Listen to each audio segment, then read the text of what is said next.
3, 2, 1. Hello again to Third Way Radio, episode 2.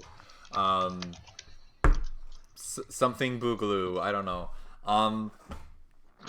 We are back once again with a new episode of the Third Way Radio podcast.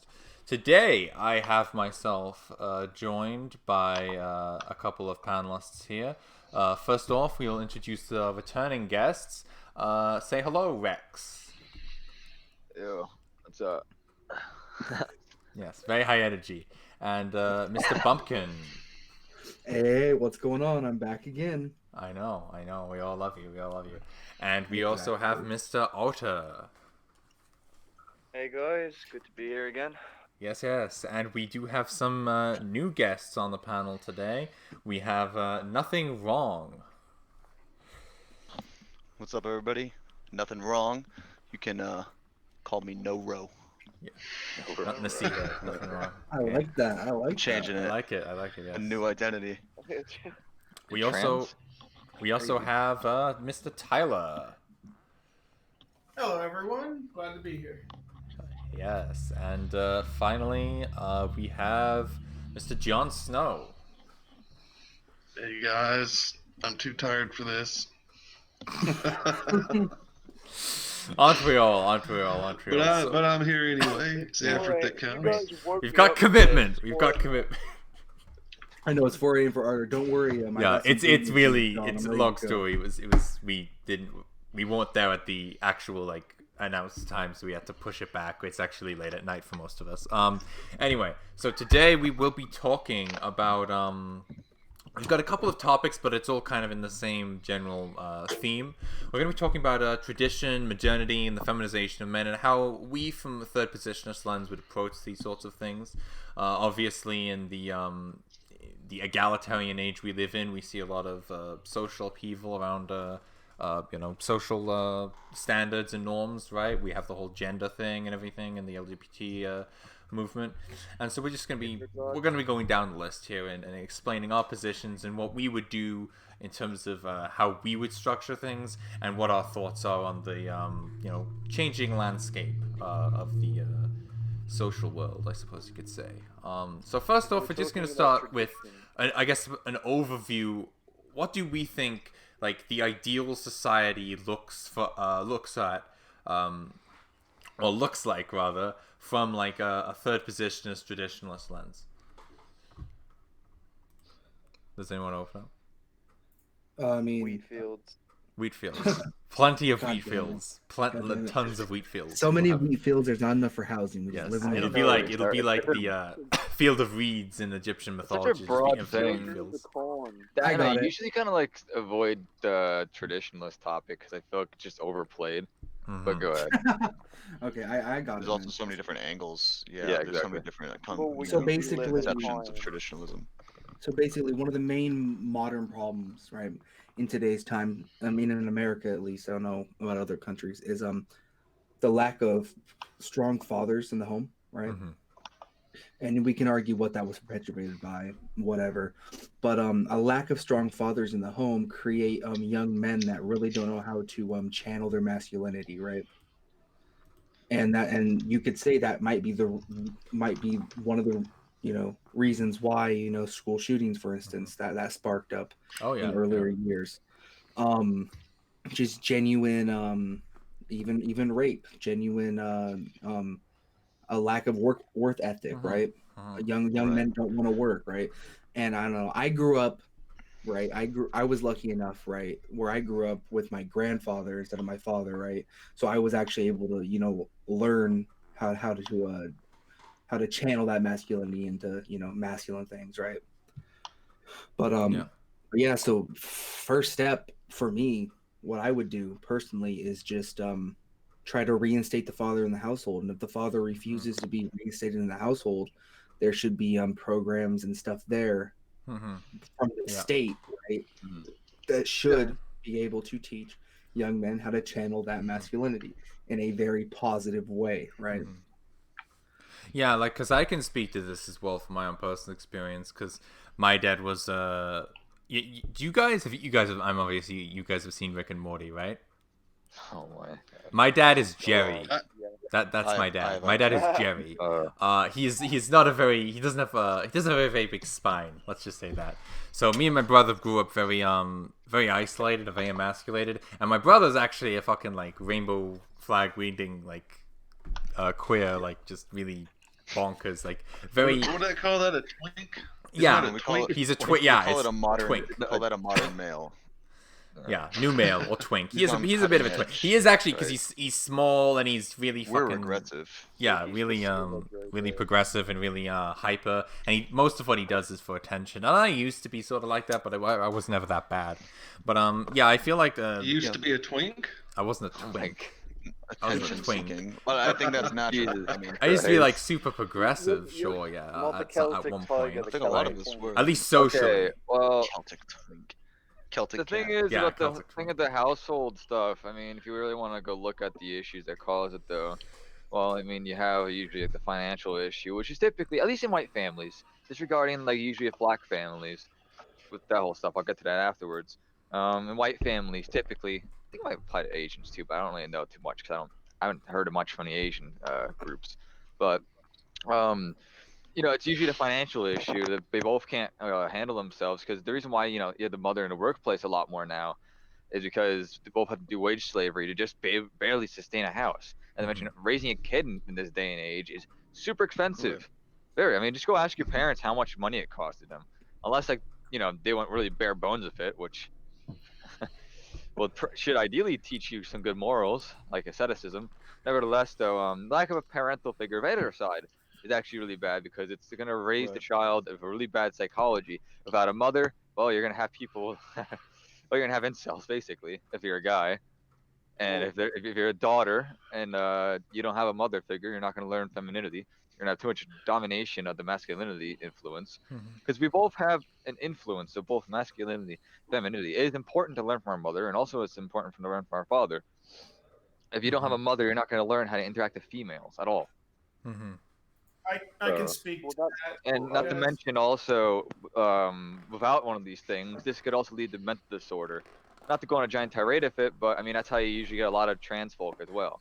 It's because they lack a certain father figure, Oh yeah. according to their sex. lot of And Absolutely. then It all there's- And even like I don't stems from like childhood we're gonna development. talk about this later, but like with like not to be all 2014, but feminists, the whole like that whole phenomenon, a lot of that was women who were raised in daycare and didn't have like the proper weren't given the proper attention as children, and this turned into really whiny brats basically, right? I actually wrote a short article on this a little while back, and I found some pretty interesting statistics. I won't go into it too much, but like children from fatherless homes are more likely to be poor. They're more likely to use drugs, drop out of school. Children from motherless homes also have a lot of problems, but it's more it tends to be psychological and emotional problems. They're not getting that nurturing, and they'll, like low self-esteem, bad behavior, problem with social relationships, even like physical health issues, like obesity and things like that. And when you don't have both parents, bad things happen. It's an incredible disadvantage. It's incredible. It's a huge disadvantage. Living in I a would say- two-parent home is the greatest predictor of success later in life.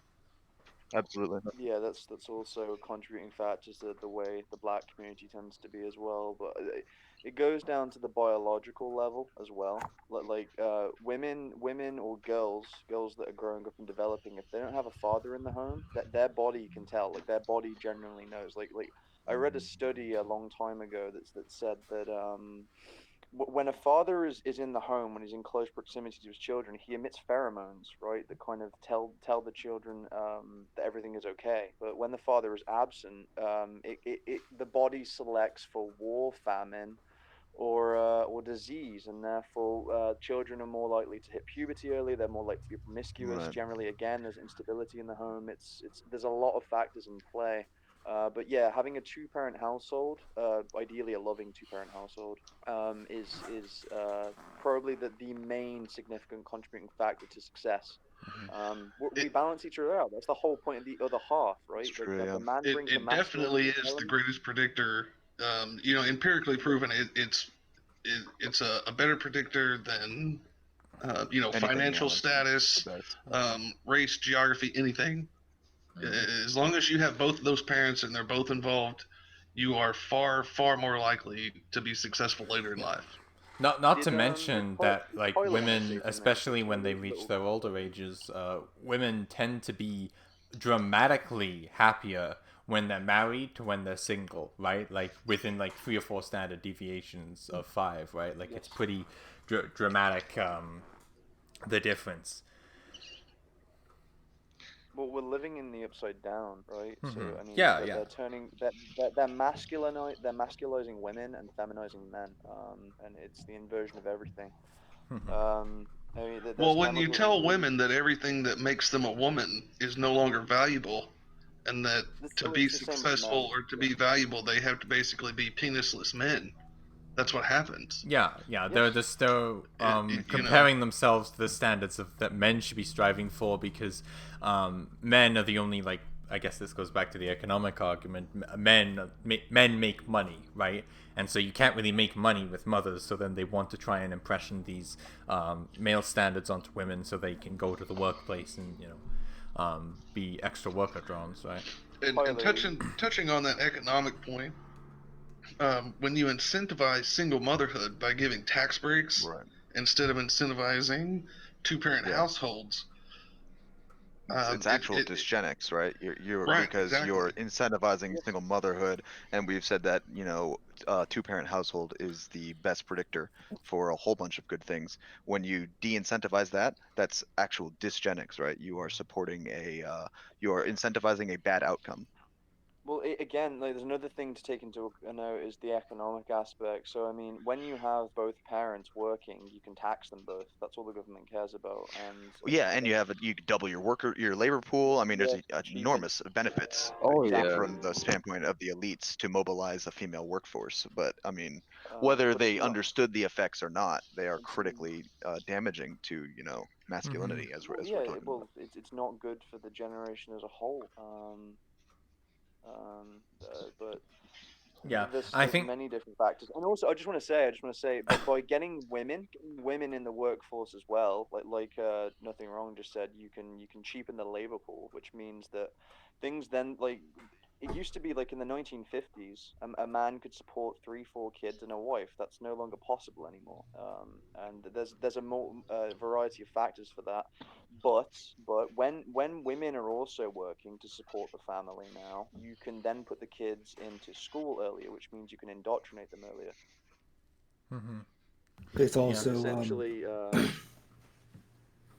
I hadn't thought would of that. also, yeah, I would also like to point out that probably one of the main reasons why birth rates are declining as well. Yes, exactly. Oh That yeah, ties into what absolutely. I And mentioned. actually, Was that that leads too into the next financially point. incapable. Yeah.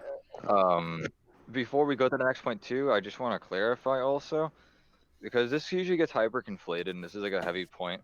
I don't know about you guys, but frankly, the whole like meme where like fascists think, or if they're positionists, whatever you want to call it, they think that oh, we want to keep women in the household. Not really. No, that's like that's a paleocon take. We don't seek to keep women in the household and see them as baby making machines. They are more than that, and they do have a place in society. However, they should not be defeminized and masculinized, and they should not be going in places where Well, the more to the fairer point, sex they cannot. shouldn't be Their body demonized for cannot support staying it. in the home. but The that as modern well. society Yeah, also that's demonizes them for Yeah, staying in the yeah, home. that's it the shouldn't. Yeah, main. exactly. It shouldn't be against it either. It's not a bad Yeah, thing that if they stay home. Yes, exactly. absolutely. But it also should not be where they're forced to stay there. Because Yeah, I it mean, is fine to very have few them people stay would there. argue for that. If they're able to stay there, that shows it's a financially capable household. It shows that they can support that, which is fine. The mother will have more time for kids. I think that's only when it's more arguably okay, in my opinion. I One was thing talking to about that point with a out as conservative well. on Twitter. Like, the thing is, like, it's better if you have kids and she stays home at least, because then there's actually a purpose to that, rather than just being a fucking slave in the house. Well, one thing to point out as well, though, is that women back in the day, when they were kind of stay-at-home mothers, they wouldn't just stay at home. They would get together with other mothers in the community. You know, that they would do volunteering yeah. events in the community. It wasn't just that they were tied to the kitchen, but Mhm. I mean, I agree that again, like, if a woman is capable to be a doctor or to be a lawyer, then that's fine if she has the aptitude. But it's not Yeah, about, exactly. forcing them in one way or the other. We leave it down to a quality of opportunity, not a quality of outcome. And the thing is, as well, there's a massive push to get women into certain fields, STEM fields, and so on. And that's just not there's prejudice there. There's white privilege, white male privilege. It's not that at all. It's generally what people gravitate to naturally. And women have fields that they are more inclined to go in, which would be schooling, nursery, that sort of thing. This And is then this and is then the data behind the wage gap. This is why the wage gap exactly that's exists. what I was Because about to get on the women wage tend to gap. work fewer hours in different fields that don't pay as much, because they're more That's interested in like social sciences or social fields, right? It's exactly what I Well, was going to get to. women Really, it's gravitating capitalism towards at fault education there. You is know, the also one of demand the is issues. lower. Sorry, Tyler, go ahead. Women gravitating towards education is also one of the issues with demasculation of men. The what it used to be was they used to have male teachers, and the male teachers took the male students under their wing and taught them everything they knew. But now, you will be hard pressed to find a male teacher at all, especially in the lower levels. They're all females, and females love to coddle their students. Yeah. I actually work in the school system, and it's horrible. Oh yeah, absolutely, absolutely. John, do you want to make a point? Yeah, I wanted to take just a little step back. I didn't even see who was saying, but saying that you know, mothers that stay at home, they're not in the house all day, and I think I can speak to this, personally because I'm kind of, I'm the house husband right now. Mm-hmm. I was in the military. I got injured and I got out anyway. I'm a disabled veteran, and so I stay at home with my kids a lot. I kind of fill that house husband role, and my wife works, and I am more busy now than I was working, 8 or 10 or 12 hour days. There's constantly something that I'm doing. So the idea that, a quote unquote housewife is just a slave to home and she never gets to do anything and she's stuck at home washing dishes and doing laundry all day, that's just not true. It's Yeah, just simply absolutely. not true. Yeah, absolutely, absolutely. And That's, it's not like it's not like that role is not valuable. And It's the most important it role. is. It's yeah, it's the most exactly. important It's the role most within important role. society. It's the same. Yeah, ironically, in a sensitive way, you can really look at it at the same way that you I know it sounds like a really weird comparison, but like to like a people who do like the sewage work or whatever, they're not respected jobs because they oh that's dirty work. But it's like, but they do a lot of work for you. They're holding up your society, bro. Right, and taking care of the home, maintaining the home, raising the children. There's nothing more important than that. And to say that it's not valuable and that you should go to work in, a freaking Cheetos factory, and that's somehow more honorable and more valuable is just asinine Mm-hmm. and Well, that's and the thing as destructive. well. And destructive at the same time because then you end up with it's a two-parent household, but neither parent is really ever there. And so kids are being raised by when they by do TV, get home, Xbox, and generally, school. well, when they do get home, that they're generally parents are too tired, right? They make dinner, they want to relax for an hour. They don't really get to spend much quality time with the child. Exactly. And on top of that, the kid is in school all day, and then we have it's just that it's not just the American system; it's the system of the West. The kid comes home, watches TV for a few hours, gets more brainwashing, and then goes to sleep. And I see that. I've got two kids. Yeah, my kids are 8 and 10, and I see that every single day. And I do what I can to stop that. And my son is 10, and they've been out of school since March until recently, last couple of weeks. And all summer they're bored. We can't go to places. We can't go to a park. But I've got a fairly good sized lawn, a backyard. And I would say, why don't you guys go outside and play? And it's completely foreign concept. And do what? Well, I don't know. Just go play. But what are we supposed to do?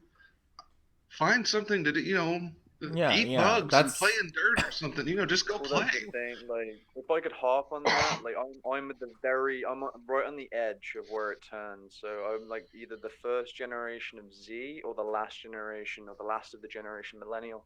And I'm grateful because I was at the very cusp of playing outside. Like, even a few years later, everyone was just glued to computer screens. Right. Oh yeah. That was taking children away from that natural state. Taking children away from that natural state. Because children need to play. That's how they grow. That's how they learn. That's how they develop socially. It's why people are diagnosed with ADHD now. It's because probably they don't spend their time actually more, productively going outside and doing all these things, getting their energy out.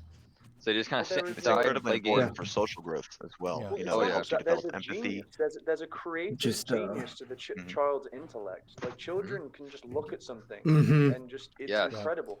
And that. Well, and if you look back in history at people like may not be a popular choice, but George Washington Carver, he was complete genius. He came up with, he's known for like his peanut inventions, but he did hundreds of other things. He's completely self-taught because he spent his days outside in nature, looking at a tree and trying to figure out why these leaves work better than the ones next to it. And just little things like that. And my kids would never that would never enter their mind. Never. And it's sad to me. Yeah, we're also recording a book on Imperium, and that kind of ties in. The system we're living in now is doing its best. It's outright an active war on the soul. They are trying to stamp out that creative aspect. They want compliant workers. They don't want that creative spirit anymore. They want docile drones that won't rebel, won't have any creative thought. Just absolute herd conformity. I'd agree with that. Yeah, capitalism for you. And that's capitalism for you. Yeah, and I saw, like, with the children playing thing, like, I saw that firsthand because I was a '99 kid, so I was about. Well, yeah, I was the year that I was the age that the year was, because it was December '99. So I was the year that the age was. I was the age that the year was. So you're 20. I can't fucking say. Yeah, I'm 20. I know. Yeah, doxed. It's on my Twitter. I don't fucking care. It's public information. Anyway, when I moved over to... You're 20 years old. Do you still have a pacifier? No, I don't. No, I shed that last year. Yeah. Go to last year. I think I might give him my teddy like next year, maybe the year after. Yeah, but I grew up in Rhode Island, right? We didn't have fucking internet out there in the fucking culture territory. So when I moved over to Canada, the difference was fucking stark. It was so fucking striking because I would have been about 10. And the difference was so fucking dramatic because I grew up and we had nothing to do but play outside, right? And then when I came over to Canada, immediately, like, no one was in the streets playing. The single fucking kid was out playing, right? There might be like a basketball hoop pinned in front of someone's garage, but no one ever fucking uses the damn thing, right? Everyone's inside their fucking video games. And within like a year of this, right, I didn't have any friends in my street, so my fucking parents just caved in and got us an Xbox. It just kind of goes to show like the cycle happening, right? Yeah, I grew up with a Xbox and a PS1 and a PC, but even then, I don't know. I enjoyed going outside more often because it was more entertaining. I had a dirt bike. I'd go out fucking around with an airsoft gun to play manhunt, the homies around town, do all these kind of fun things. Exactly the same. Yeah, I mean, my parents were quite liberal. I was playing GTA and like Resident Evil when I was like 8 years old, but I was still outside all the time, running around in cornfields, all sorts. So cornfields. Yeah, I just feel very lucky that I had a lot of that outdoor experience, the freedom. That's the most important thing. So they don't have access nature to too. You need to learn to appreciate nature. That's why I like going on nature walks every now and then. I've always lived in places like where the woods was accessible through my backyard, so I really experienced nature. Yeah. Also on my street, the kids were really like close knit. Like we had our friend groups and all of that.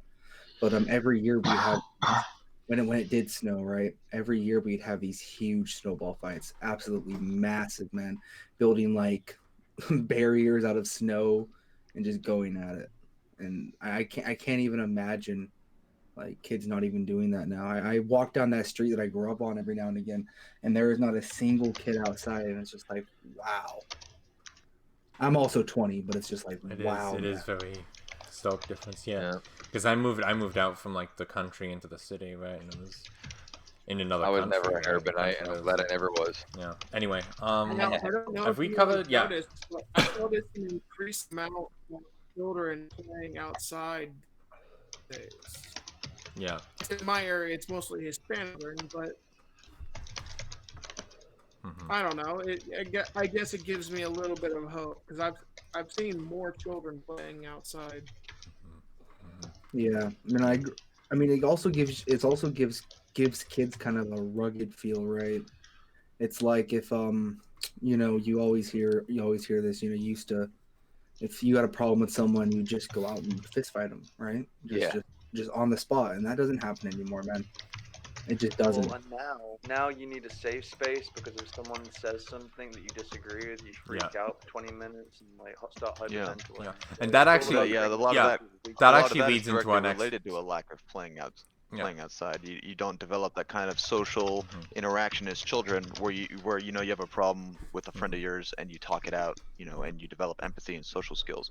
When you don't have that playing outside experience where you're divorced from authority and you're there and you have to settle things yourself as a child, you don't formulate those people skills that results, I would say almost inevitably, in an adult who can't do this as an adult. And the stakes are a lot higher when you're an adult, of course, right? So it's a tragic disadvantage if you're not able to develop those skills as a child.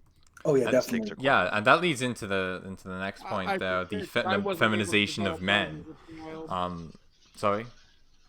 No, okay. That leads into the next point. I wasn't able to develop those as a child.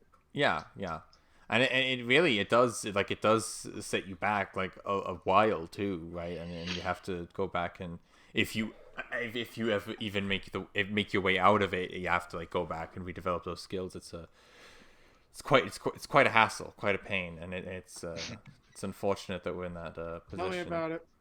But that leads us back. That leads to the next topic. That was just the feminization of men, right? And all of these like really like not great individuals. Let's just say that. You really does anyone want to? John, can you? Oh, my bad. I'm sorry about that, guys. No problem. Sure. Cool. Okay. Does anyone want to take off on that subject or? Sure, the feminization of men will be the downfall of the West. Yeah, more or less. Men are there to protect their family, protect their country, and uphold their nation. And when you have a lack of masculine men, it's very easy for another country just to kind of roll in. Yep. Yeah, that is definitely the bottom line to it, man. And I think like another thing too is like, so you have all these fucking people now. They're going on all these like diets and shit. These like vegan like keto fucking diets, right? Oh, it's more ethical. It's like, why the fuck do like ethics is one thing, right? Like you get this whole egalitarian worldview. Why the fuck do I care about a fucking pig? Why do I care about my bacon? Like. I think there's an argument to be made I for would that. disagree there, honestly. I would say like not to cast a negative light on any of the other racial groups, but there has always been something different among Europeans. Europeans have had, I think it's more of our environment alone, and the fact that we've had to brace for the winter. We have a more intrinsic. I mean, to some degree, like. Buddhists understand this a lot as well, and so do like Hinduists. But we have such an intrinsic relationship with nature, with animals, that is lost with some of the other racial groups. I think, like you look at China, it's very inhumane the way they treat animals. I mean, the way you care about cats and dogs. I mean, how is a pig really? It's really unheard of in other. We don't. What is going on in the meat industry? It's beyond barbaric. If you were to watch that, you'd probably. What do you mean? Do you mean factory farms or like actual just farms? Well, just it depends on the farm. It's so broad. Well, no, but, like, yeah, because especially factory farms, yes, But it's factory not farms just are that. barbaric, but the only people who practice factory farming is, like, it's the United States. Well, it's big capital. Big capital, yeah. But Yeah. Yeah. No, I mean, China's And I mean, big the, on factory the United farms as States well. Yeah, also China consumes does most of the have meat on the factory planet. farms as well. Yeah. But I mean, A it's lot of the again Asian like countries I'm just do saying, factory like, farming. the vegetarian. I'm a vegetarian, but like the on the one hand, the way they were treating the animals was part of it. That got me to the door. But what really made me go fully vegetarian was the fact that they're pumping the animals full of chemicals, the testosterone, Yeah. that's like antibiotics, Which I would argue leads to steroids. feminization of Exactly. Yeah. You are what you eat, and the food you're eating is not good for you. You want to know whether there's an obesity epidemic. It's not just the sugar. It's they give these animals, the chickens and the cows, steroids to make them grow quicker, Yeah. and then you're consuming that meat. It's not good for your body. But that's also a we can push see because it's I want to point rise. out there is a massive push for veganism, and that's not a good thing. Like they want us all to go plant-based. It's very sinister. So on the one hand, I'm a vegetarian, but on the other hand, they want to phase out meat and they want to get everyone these plant-based lab-grown stuff, which is not going to be good for you either. I mean, the soy content of these plant-based burgers is insane. There's no way I'd ever eat one of those. So it's always a balancing act. There's a method in their madness. It's Hegelian dialectics. They create a problem and then they give you a solution, and neither is good. Now, if we were to go to more towards a localist market system where everything that we eat is grown and produced right in our backyards, would you Yeah, that would Like, allow I us would- to have more control over what goes Like- in our food sources. Like, I would Well, simply say just regulate it, right? Like Europe has done, just ban factory farms and put strict regulations on those, on how those animals are raised. Like, I don't think that you need to go I like would agree this. as well. I don't think you need to go this route of like, oh, but we need to make things like organically or locally. I think you could still have industrial farming and still have it be like that is an healthy issue, and more though. ethical. Like with not to cut you off, but with like that's not just on the kind of factory farm meat level. That's an issue in general.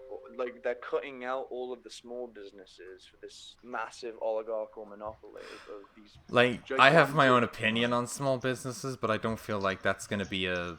Well, I don't feel like. I've traveled. I just want to say I've traveled most of the world, and yes, the architecture differs from here or there, but you go to any city, it's identical, really. Like it's Starbucks and McDonald's. I've been to agree almost with that. every country in Europe. I've been to the East. It's Starbucks and McDonald's. Like, it's losing the individuality. Like if you want to explore a country today, it's best to go to towns because the cities are just the same. It's degeneracy and fast food in every single city. Like the small businesses are dying out. But yeah. Well, that's one of the key forms of globalism. Globalism over market forces versus governing forces. Yeah, exactly. Globalism is all. Okay, back onto the topic of the feminization of men because I think we got a bit derailed there. We got a bit off tangent. We do tend to ramble. We Me do tend to especially. ramble. Does anyone have anything to mention on that topic before we? Yeah. Well, I think any of us could go on for another couple of hours, but maybe we should. Feminized In the men- interest of brevity, feminized maybe men we'll make move great- on. I was gonna say, feminized men make great consumers, and they're not a threat Yes, to the they do. government. Makes you the perfect Yes, that's the cattle main class. point. That's the main point. Yes, and I feel like that's Feminized why. men Also the will reason not why eat they don't milk. want. It's also the reason why they don't want you to have intellectualism whatsoever. Exactly. They make the And pure there is, I docile don't even class. know if I'm supposed to bring this up, but there is a push for race mixing. You see it everywhere on the TV, and if you have the Western population as weak beta males, then all of the Middle Easterners and Africans that they're importing into the West are going to be far more attractive because they have that masculine element that attracts women. So it's always a multi-pronged attack. You know, as much as I hate the term beta male, I mean, I will agree with the premise. Yeah. When you strip away the masculinity from one group, then the other group that has retained that will naturally, just on a subconscious biological level, will be more attractive to women. More muscle What mass. would you guys argue are the most important factors leading to the feminization of men? Why is this happening? Why? Well, I it's would the say government. it would be a. Honestly, I would say it's an emphasis on egalitarian policies. You've gotten to this position where there are no longer any social standards within society. The like manners are gone. Social uh, certain like social standards or like customs, all of those are gone. Right? We completely abandoned them. And so what's ended up happening is that we've got that coupled with weak parents, not just single mothers, but also weak fathers as well, which has been going on since the 60s. I think that has led to a generation of people who are more concerned with their own personal pleasure and satisfaction than they are with the like actually contributing to society or upholding any of their like actual. Well, it's funny because every kind of empire, as it goes on, as the empire becomes, less of a dominant force and more of a passive kind of Yes, affluent it is force. actually. This is like very, very similar to Yeah, most the collapse of most men empires. get Yeah, more feminine every Parallels Yeah. are single time. expanding. yeah, I think the biggest factor is just comfort. It's we're all too comfortable, and you yeah. have comfortable parents and comfortable elders passing down comfortable views to the children, and then the children grow up to be weak and pathetic. Yeah. And the thing is, though, that's exactly what our government wants. Our elite class want weak and pathetic men because it's not a threat to their power structure. Women don't exactly. create revolutions; men do. Yeah, like just look at like the LGBT community, right? Like if they decide to argue about anything or stand up for themselves, it's because someone didn't use the right fucking pronouns. It's also baseless, man. It's Yeah. just they. So if you're a young man, right, in the audience listening to this, please go lift, experience nature, educate yourself, right, broaden your horizon, read some books that your teachers told you not to read, right, just be individually a old man of the West, because that's the best advice I can give you. Just do not adhere to what is seen as good in society today. Do And not. if I can piggyback on that, I'm sorry. Go ahead. I thought you were finished. Go ahead. I didn't mean to Go step ahead. on your Go ahead, words. John. Go ahead, John. If I can piggyback on what you were saying there, just a tiny bit. You said one of the first things you said was go lift. Meaning workout, gain some muscle mass. Workout, exercise. That's Yeah. not just so that you can look more quote unquote manly. It's not just so you look like, hey, look how big and tough I am. I'm Superman. It's more muscle mass, more exercise means more testosterone, free testosterone in your body. This is a medical thing. It's going to make you feel better. You're going to be in a better mood all the time. Yeah. You're going to release those endorphins that are going to make women more attracted to you. You're also going to release those endorphins that are going to make other men more amiable to you. You're going to get along better with other men. It's going to improve you more than just, I can pick up a bigger piece of metal than the guy next to me. Exactly. That's another thing as well. Men are ultimately competitive creatures, and that's. I could go on a whole tangent. I don't know if we're wrapping up here, but yeah. Oh no, we have lifting plenty of is time. We have plenty very of time. important. Well, lifting's very important. I used to be a fat kid all the way through high school, but that's another tangent. I think I mentioned that last week.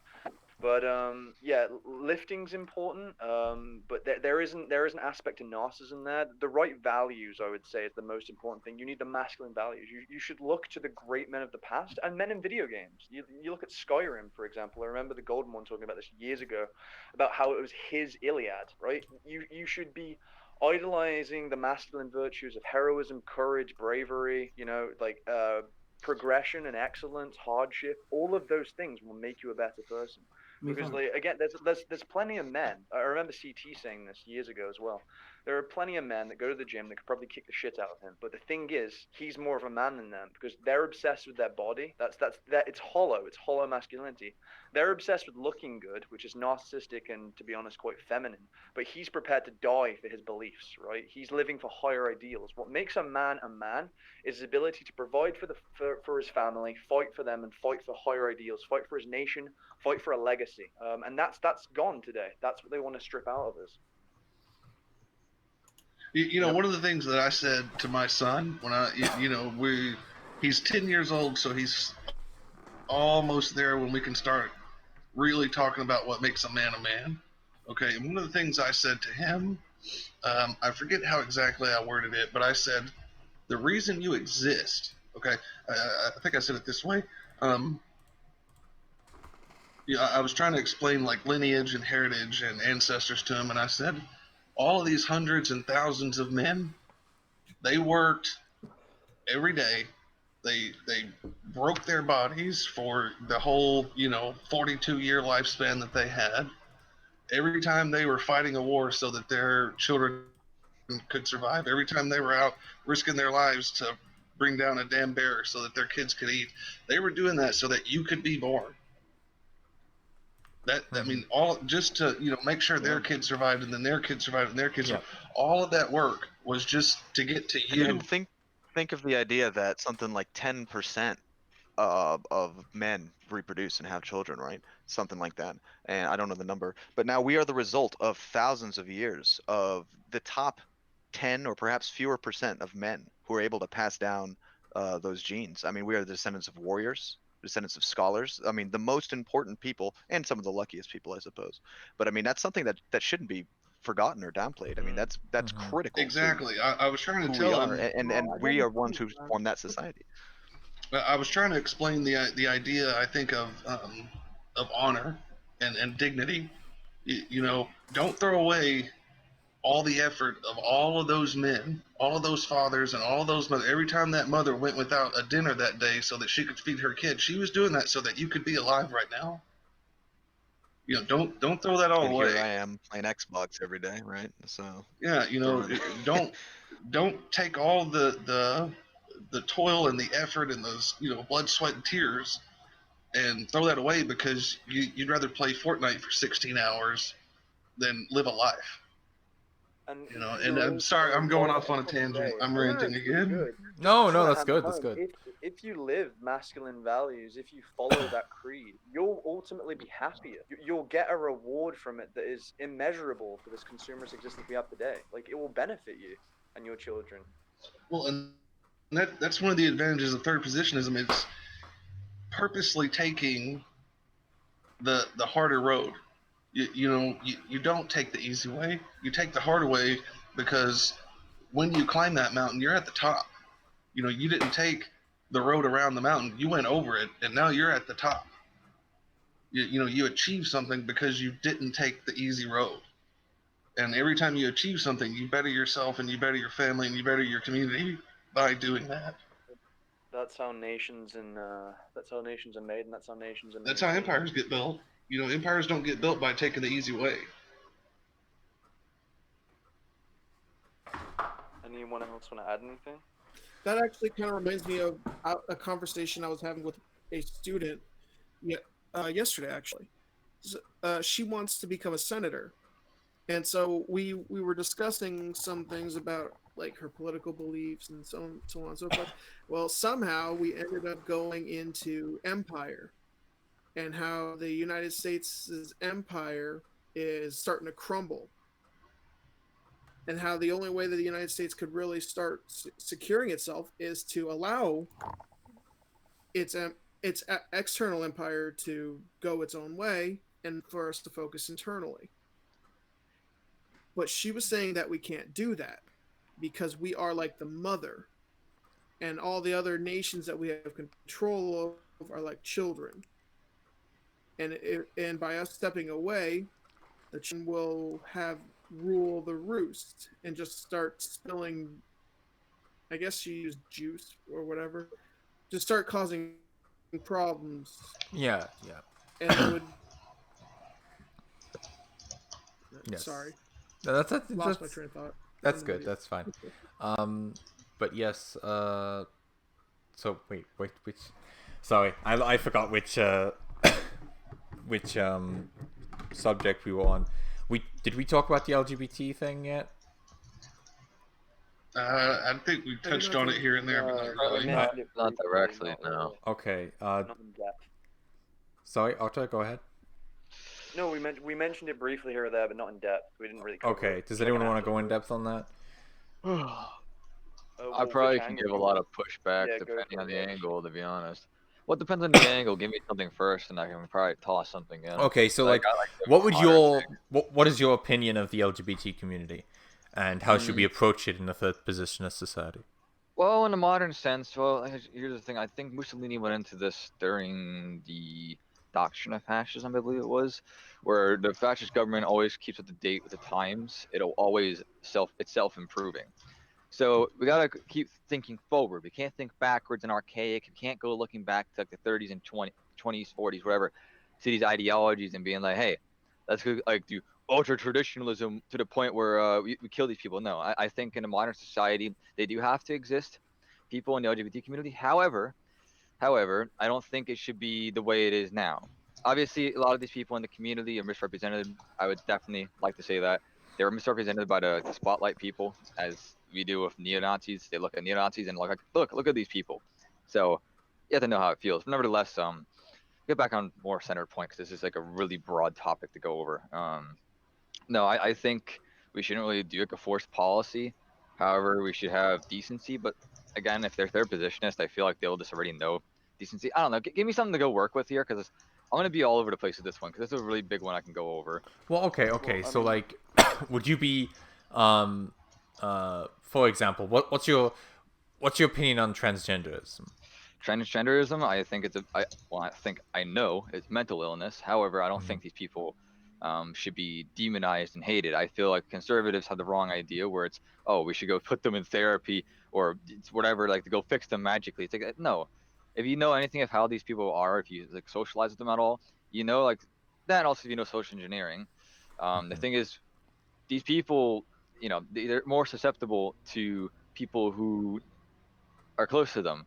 It's a human element. You should be trying to help them and better them, not just push them away and demonize them and further them down their slope. But also, I think them sticking around exclusively those communities is a little unhealthy for their psyche because those people constantly encourage these behaviors. Yeah.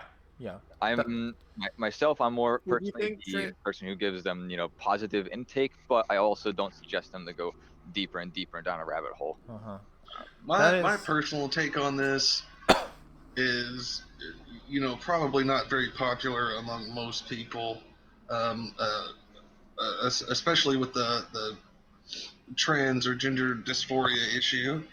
I see it just like, you know, any other kind of, you know, it may be an unpolite or impolite term, but you know, it's a mental illness.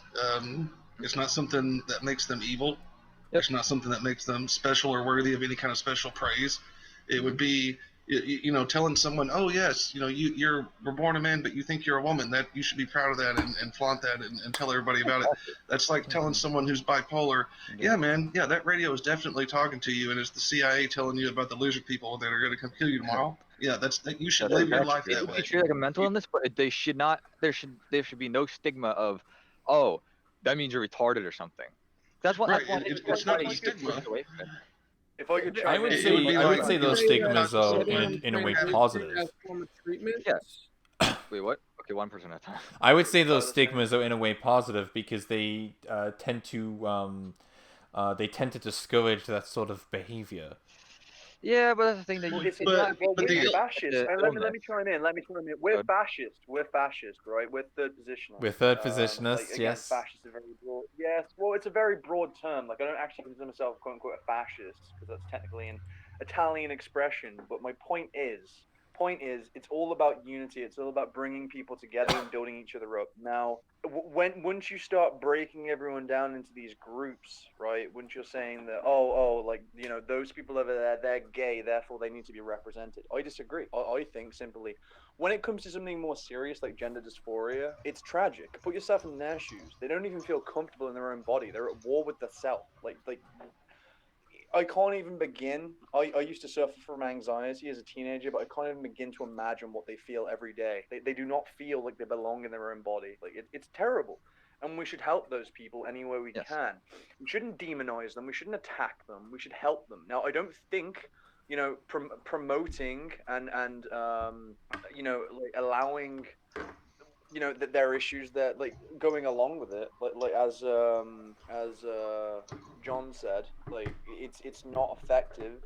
Yeah, of course. With like a bipolar person or someone who's schizophrenia to tell them the radio's talking to them. But again, you normalize it, right? You don't shove it down the everyone's true throats. You don't make them this gay class, right? If someone is gay, you keep it to yourself. You keep it in the bedroom.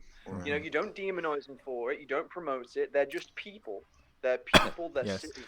You know, it's all. There's a very new conception of promoting these things as a virtue or an Again, ideal, it's and that's what needs to Exactly. be demonized. exactly. It's That's divisive the issue. politics. It's They, divisive If politics. it's normal it is to not a them, virtue to maybe. be upheld. It is not something to aspire to.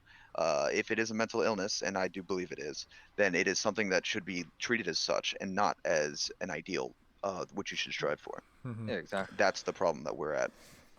Because there is definitely a gap that can be filled easily. Because usually the dichotomy is it's worst of the worst, or oh, you need to have social status. And it's like, no, you should be treated like a normal person.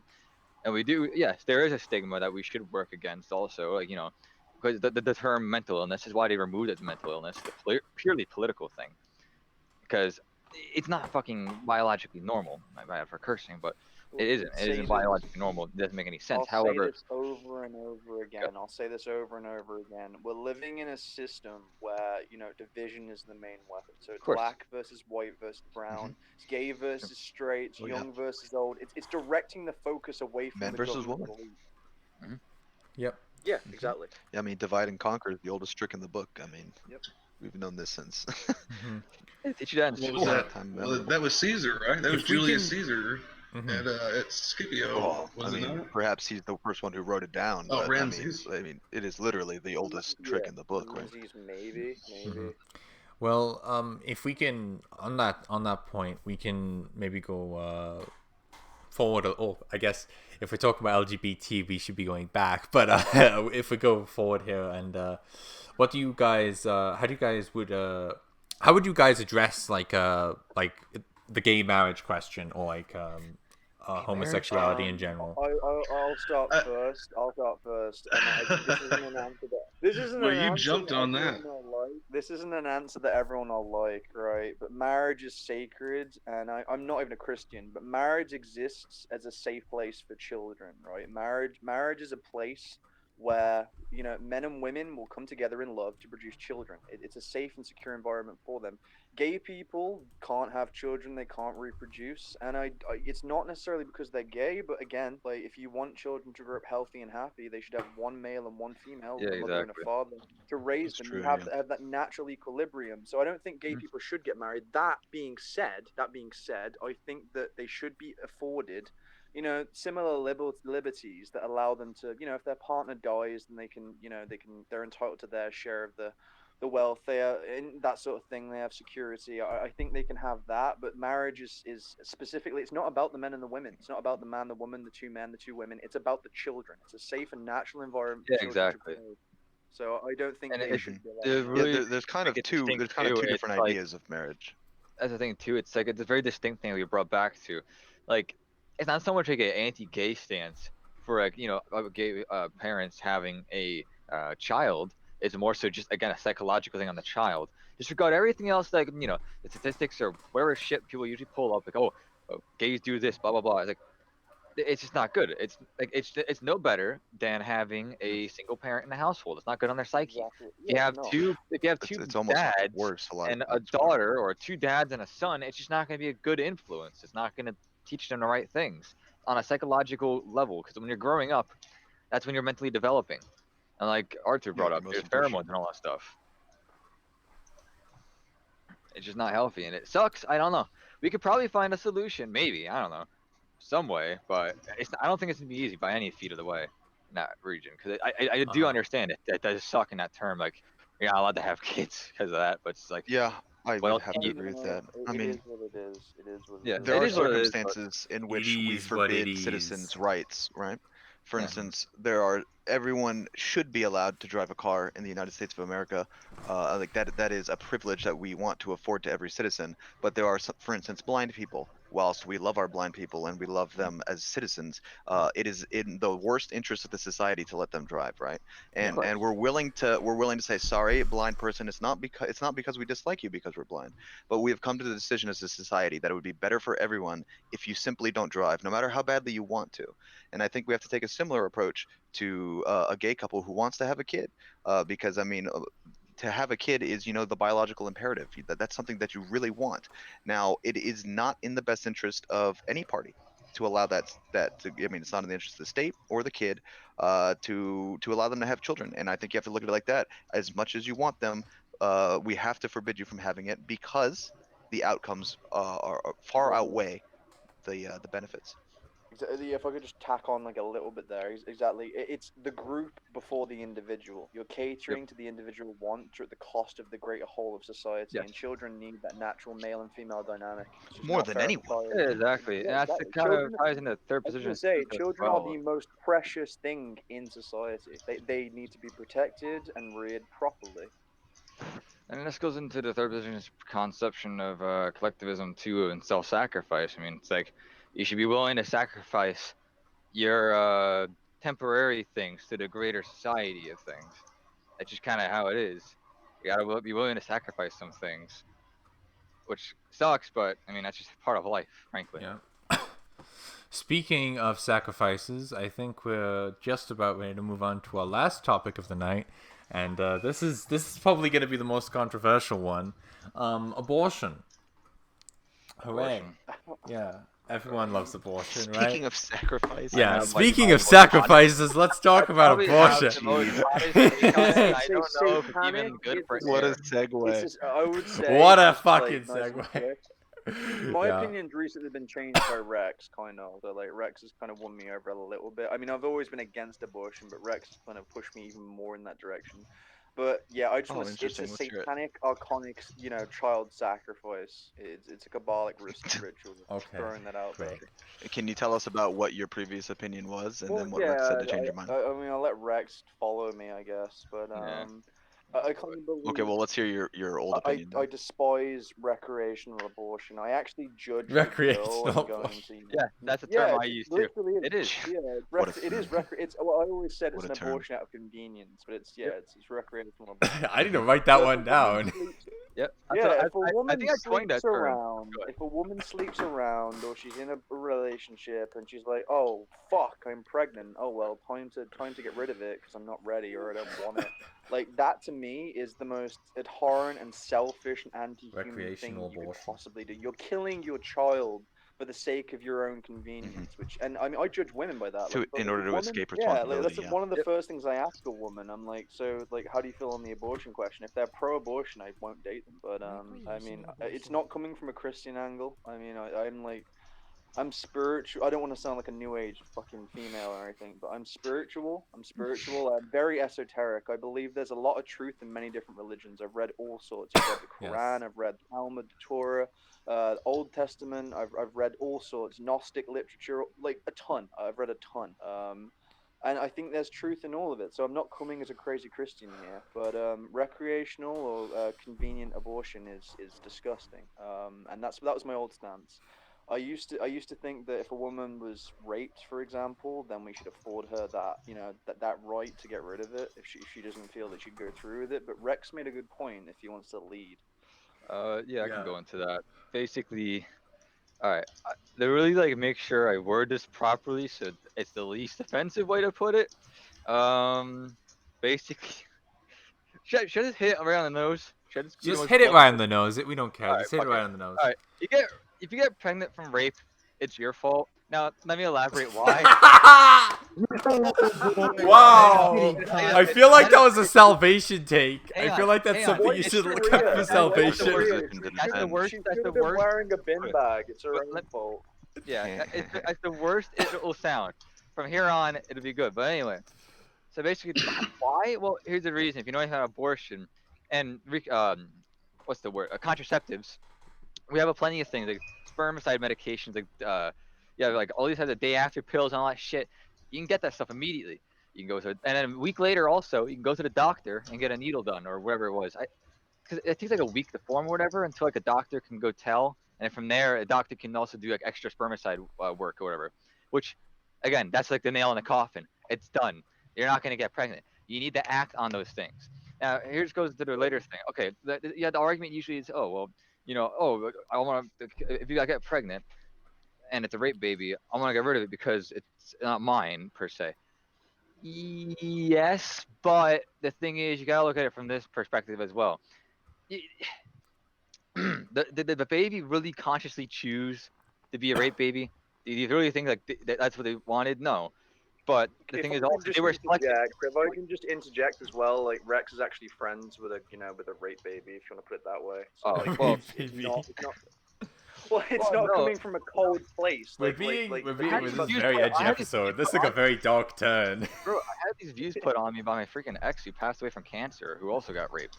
Oh god. I was hardcore against the. I was hardcore against pro-choice. Not that. Fuck English, please. You were very pro-abortion. Pro-abortion, yeah. But it just disturbed me. You were pro-abortion? Yeah, I was pro-abortion for a long time during that time, and yeah, no, it's like because you don't know who that baby could be. That could be a really next influential person. It could be a revolutionary mind. And you got to think too, like they still won in the evolution cycle of life. I mean, like they're that one sperm cell who made it through. They really could be anybody, and it's just like you want to deny them their human rights to exist because of a mere, really tragic situation. I mean, obviously they didn't choose, so it's like I'm not articulating it the way I want to. To play the devil's advocate, all I would say is that you're allowing that rapist genes to propagate. But I mean, that's true. Well, then don't teach the baby to rape. Yeah, exactly. And like the thing is too, you crack down on the rapist regardless. I'm not saying they should be the father. Fuck that.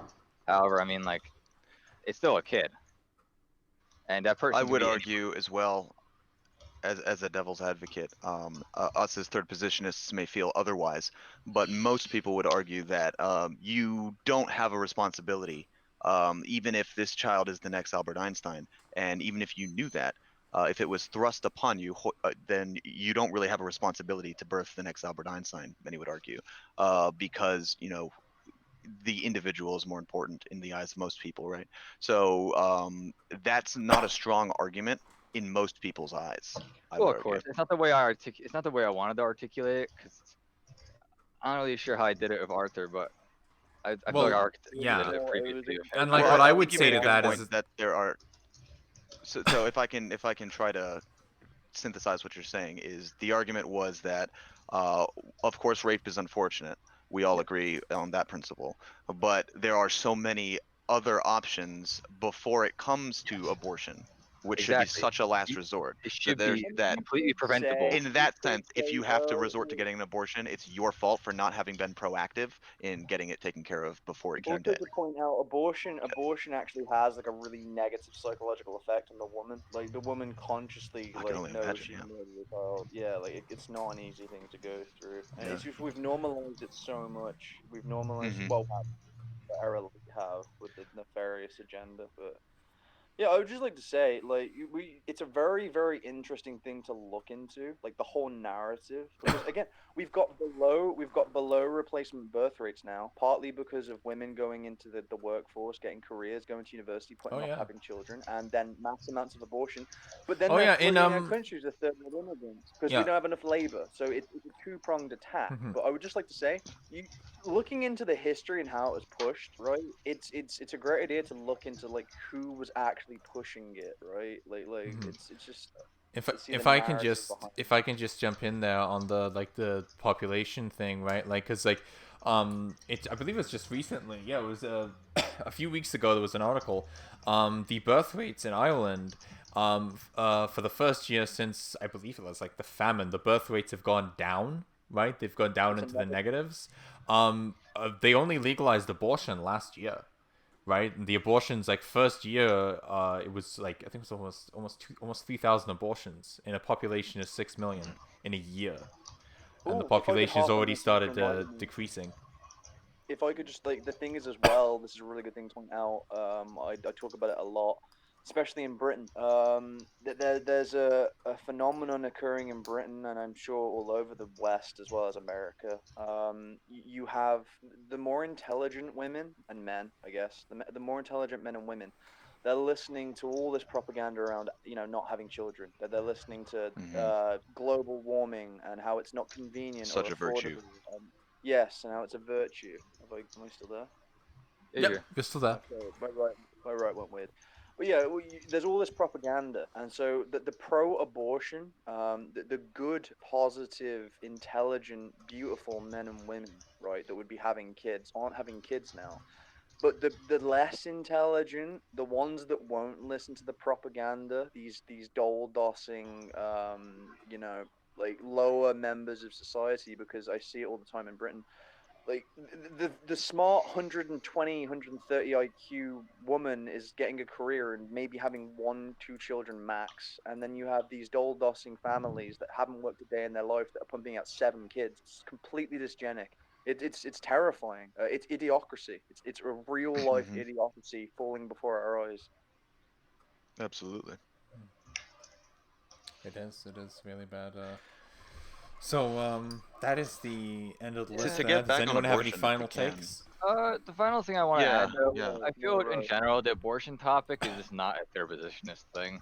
There's really no definitive answer to it. Well, no. Oh, well, there's no definitive answer, but I would agree it is important for third position. It is because important my for us take to on talk it. about in the modern day, yes, but there's no core tenet that's stating you have to be for or against. That's generally one thing I want to put out there, so people that are listening, they know That's that true, right. you don't. If to be a third positionist, you don't have to be 100% for or 100% against or whatever. It's whatever you really generally want. It's kind of like what we have in our current society. There's no really definitive pro or against. It's whatever you generally have the opinion towards, frankly, and whatever gets in the government. So. Well, that's the more important thing. Is whoever one the small government section. would make that decision. What did you want to say? Entire- Like you wanted to say something at the end about abortion?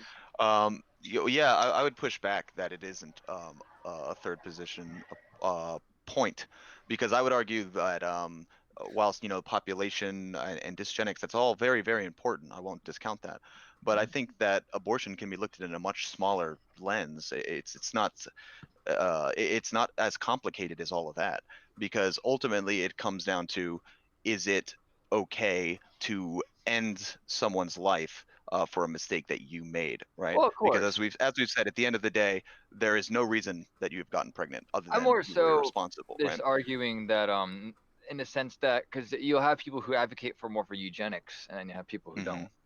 That's generally the approach I'm giving. Well, if we were going to go back to tradition, if we could go back to tradition, right? Like that was a whole point, right? Like women of who got marriage and monogamy. out of wedlock, women who got pregnant out of wedlock, it was a societal shame. You'd be ostracized. So what the parents would do is they would take the woman away, like for 5 or 6 months when the bump starts to show. They that she'd go and live with her grandma or something, and then the parents would raise the child as their own. There was a massive stigma around women getting pregnant. Now, this is something I really want to touch on because it's important. There's a whole knock-on effect by giving women the freedom to sleep around and make bad decisions. Ultimately, that makes the women more unhappy because it allows men to use them for sex, right? Oh, they don't have yeah, to commit. yeah. They're always going to get. Exactly. They're always going to run to someone who's smarter than them, who's going to manipulate and take advantage of them, which is going to make them ultimately unhappy. Women who abstain from sex. Now, I don't preach sex before marriage, but I do preach, like I don't know how to phrase You meant it. no sex before marriage? No. I mean, I think that is fine, but generally, like the whole licentiousness and impulsiveness needs to be completely reined in. We're living in a society. Exactly. That's what I was.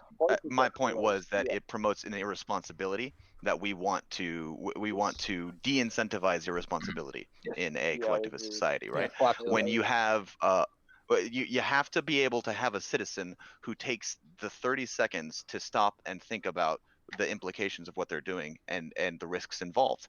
And one of the risks involved in sex is that you will have to take care of a child for 18 years, right? That is one of the risks that we all understand. And when you evade that responsibility, you're an irresponsible citizen, right? You're a bad citizen. We don't want that. Not even to mention the fact that you're ending a human life Of course, that's the argument. Is it a life? Whatever. The point is, you are entering. You are taking another citizen out of the equation for no fault of their own. So I mean, it's just on so many levels. It is. I can't think of a good argument for it, to be honest.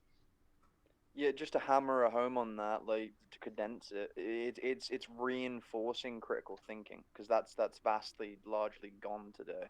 The average person can't critically think, and that's a Right. good thing about reining in sexuality, not shaming it in any way because I think that has negative effects as well on the psyche, but simply having your populace understand actions and consequences, and having that societal ostracism there. If you're going to make silly decisions, you're going to be judged for it. I mean, the last 60, 70 years they have chipped away gradually. It's how you boil the frog. You don't just throw them in the frog when it's boiling hot because you'll jump out. You turn the temperature up gradually, and they've been chipping away at the moral foundations of our culture for the last 5 decades. Absolutely. It's a And cycle. these are cultures that have taken thousands of years to form. These are thousands of Yep. years of people smarter than us, coming together, putting their heads together like we're doing now, and thinking rationally.